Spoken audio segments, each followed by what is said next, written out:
What's up, hockey players? Welcome back to Francis Hockey Development. My name's Coach Joey, and today we're going to talk about the 1-3-1 power play. So let's jump into it. So a couple things we want to touch base on before we break into the power play itself is our 1-3-1 is going to thrive with quick, decisive puck movement, creating as many 2-on-1 scenarios as we can, utilizing the bumper, and then disrupting the PK structure with that quick puck movement and creating those 2-on-1s.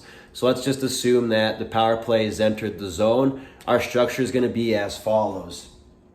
X1 is going to be running the power play from the top in the middle of the attacking zone. X2 is going to be on one side, and then X3 is going to be off to the other side. Now we want X2 and X3 to be a little bit wider and higher in the zone to start, so that way we can get some good quick passing options and we can create attacking width and depth with our 1-3-1 power play. And then X4 will be our bumper option in the middle, and then X5 is going to play right on top of the crease. And so X4 and X5 are going to be what I call our stacked screen, which is going to create traffic in the middle, so that way we have two options at tips, and there's a lot of things going on, a lot of screening opportunities against their goalie, so we can get some good shots through. And then typically the other team's penalty kill will be as follows. They'll have 0-1 on top, 0-2 off one side, 0-3 off the other, and then 0-4 playing in between our stacked screen, and they're going to set up in a diamond. Okay, now from this structure here, we want to start out with, again, quick puck movement. So X1, X2, and X3, they might start out by moving that puck quickly back and forth between each other to try to get the diamond to become a different shape or even into a box. And when we get them mismanaged and out of position, that's going to create better opportunities for 2-on-1s, but it's going to create seam passes through the middle and allow us to utilize that bumper a little more effectively.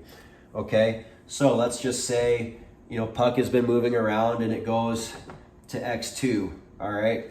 What we need at this point is we want X4 to always be moving with the puck and playing in between two defenders on the penalty kill at all times. What this is going to do is present the bumper as an option for puck movement to create those 2-on-1s, but it's going to force the penalty kill structure to address that option. And when we get one of their players out of position to take X4 away, it's going to create an opening somewhere else to allow us to create a 2-on-1 in a different region of the attacking zone. Okay, and as that puck moves to X2, X5 is going to slide over to maintain that screen, and then we can expect that diamond to rotate or shift in accordance with where the puck is on the ice. Okay, so we started out with some good puck movement, and now X2 has the puck, and then the diamond has done a pretty good job of shifting. So notice that they've maintained their diamond, but they've simply just shrunk it down and collapsed to the middle to make sure that they have layers protecting the shooting lane to the net and protecting any potential passing lanes to the middle. So our power play structure needs to adapt quickly to, again, maintain quick passing and puck movement and create those 2-on-1s so we can utilize the bumper option. So from this position, we talk about X4 always playing in between two defenders or in between two sticks. X4 is going to present right about here. Okay, it's going to cause some disruption between 0-2 and 0-3. And as that happens, we want X5 to pop out. Okay, X1's going to cheat over a little bit, still stay high, so that way we have an option back up top. And then X3, we want to think push-pull. X3 is going to get dragged a little bit more to the middle. So now X3 should be about here. And then just keep in mind, these positions aren't absolute, right? Hockey's dynamic and fluid, so everything's going to be kind of rotating and moving around at any given point. But what X2 is going to do is pull that puck a little bit more into space to create time and space. So that way we have multiple options available. We could survey that ice and find the best potential pass. But what you see here is we have our nice attack triangle. In 0-2 and 0-3, they have to respect this. Okay, so at some point, if we're moving that puck quickly, we might even bump it out to X4 just for him to tap it right back, because we want to create, some type of threat close to the house or in the house. All right. So let's say X2 moved it out to X4, X4 bumped it back to X2. What we might see now is O3 might, be a little more assertive and try to take away X4. And what that's going to now allow is X3 can drop down. We can move it down to X5. X5 can attack the net via the goal line. And now what we've done is we've created two 2-on-1s. O3 now has to make a decision because they've broken their own structure.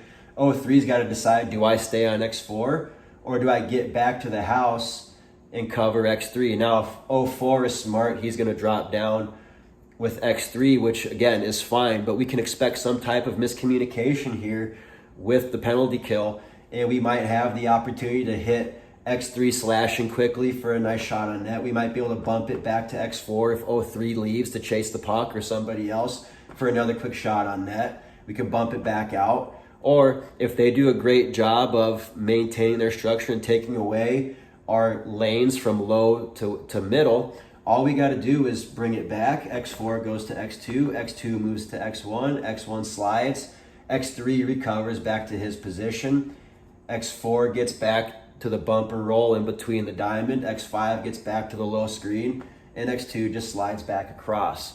Okay, we could sit here and talk about different scenarios all day because the 1-3-1 does allow for plenty of opportunities to create scoring chances, but we'll save those scenarios for another time.